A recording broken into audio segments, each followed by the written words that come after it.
Fencing কৰিব আৰু বনানীকৰণ কৰিব যাতে ভৱিষ্যতে কোনেও তাত দখল ল'ব নোৱাৰে।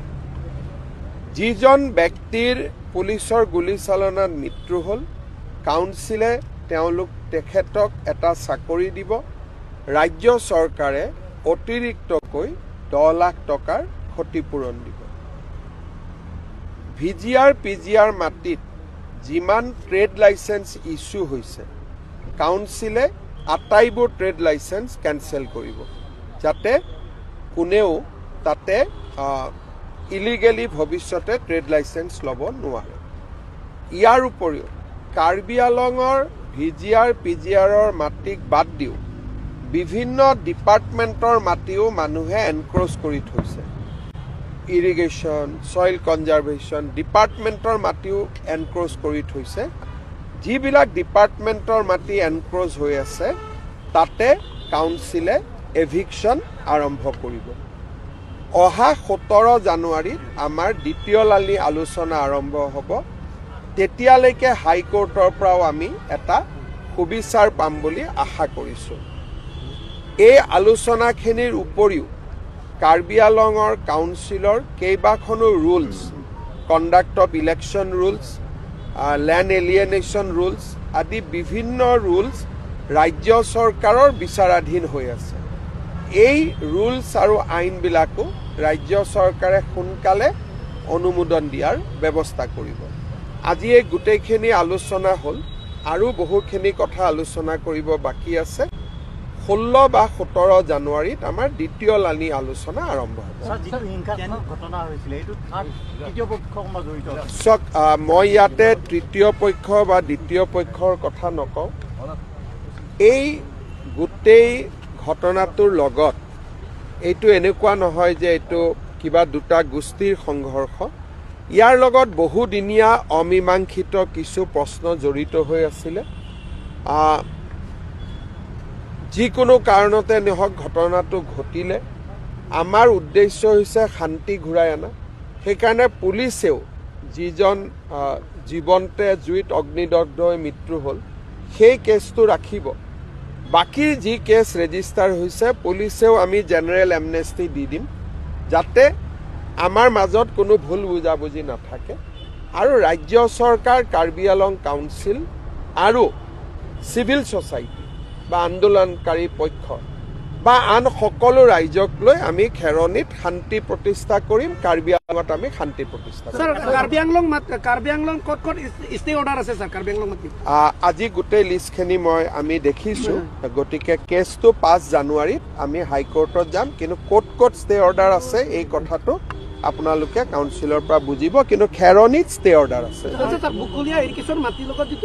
বকলীয়া ইৰিগেশ্যনত আমি এভিকশ্যন কৰিব লাগিব সোনকালে। আজি সিদ্ধান্ত হৈছে যে বকলীয়া ইৰিগেশ্যনত আমি সোনকালে এভিকশ্যন কৰিব লাগে। Today the outcome was that we have decided to move jointly before Guwahati High Court so that the entire VGR PGR issue can be resolved immediately. We also decided to shift all offices from VGR PGR area. We have also decided to fence all the vacant land immediately and start a afforestation drive in the vacant area. We have also decided to cancel trade license which were illegally issued in last 5 years. We have also decided to start eviction processes against the people who occupied different government land, including the irrigation offices in Bokolia. So many decisions has been taken. We will provide a job to the victim family. We will withdraw police cases. Many decisions has been taken. And on 17 or 16 January, we will sit down again to resolve all other issues. So it was a fruitful discussion. According to me, the discussion is very good. For the first time, we come to know there is a issue with Karbi Anglong Council also. They have not filed the affidavit before High Court last 2 years. If they would have filed the affidavit, the matter could have been resolved by now. So I have directed Council also to file affidavit before 5th January so that uncertainty is removed. So today discussion is fruitful, and definitely the civil society will also talk to you, and I am hopeful that we will be able to resolve all the issue amicably. Some time is needed, but I am with the people of Karbi Anglong, and we will resolve this thing through a process of discussion. So council affidavit সময়মতে affidavit দিয়াৰ প্ৰয়োজন আছিলে, কিন্তু কাউন্সিলে কৈছে আমাৰ লগত original নটিফিকেশ্যনখন নাই, ৰাইজে কৈছে আমাৰ লগত আছে, গতিকে মই কৈছোঁ যে আপোনালোক দুই পক্ষই বহি একেলগে এফিডেভিটখন বনাই দি দিয়ক। I think whatever I need to say, I have said, but in this critical junction, if I say more, there will be problem. I think whatever I said, that should be good enough.